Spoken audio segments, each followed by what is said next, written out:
ඉතින් ඕගොල්ලන් හොඳින් නේද කවුරුත්? ඔයාලා දන්නවද මගේ මේ වගාවට මම කොයි වෙලාවෙ ආවා? මේ අතර කෙනෙක් ඉන්නවා නිතරම. නමුත් එයාව මම මුලින් නම් එළෙව්වා. ඒත් දැන් මට එයාව එළවන්න හිතෙන්නේ නැහැ. මොකද එයා නිතරම මේ වගාව තුල ඉන්නවා.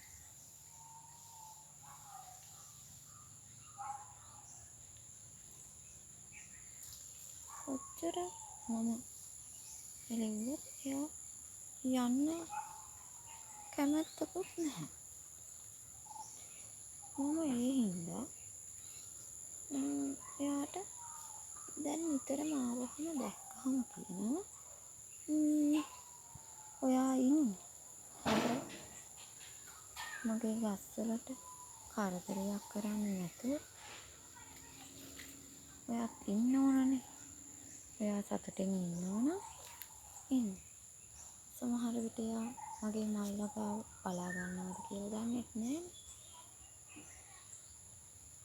එයා ඒ හින්දා ඒ අතරට වෙලා කුමක්ද නිසා එයා එතනට වෙලාම ඉන්නවා.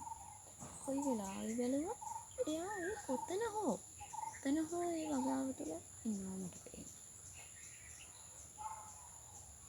ඔය දැනුත් මම මේ ආපු වෙලාවෙත් ඉන්නවා දැක්ක නිසා මට හිතුණා ඔයාලත් එක්කත් මේක කියන්න. ඔයාලයි වගාව තුලත් එයා ඉන්නවද කියලා අහන්න. සමහර වෙලාවට මම දැකලා තියෙනවා එයා මේවයි දළු ආහාරයට ගන්නවා කියලා තියෙනවා.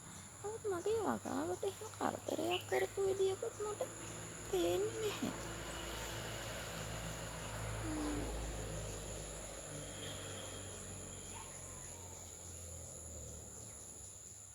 මම මේ කොච්චර හිටියත් එයා මේ තවම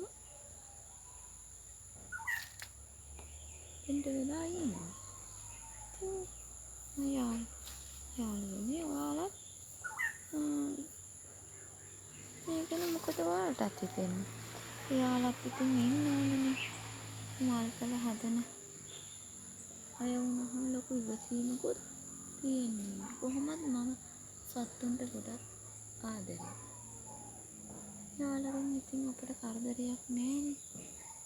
ඒ මම යාට ඉන්න දීලා හරි මං හැම වෙලාවටම එයා දැක්කම ඉල්ලීමක් කරනවා මගේ වගාවට කරදරයක් නොකර ඔයා ඉන්න කියලා. ඒක තේරෙනවද මම දන්නේ නැහැ.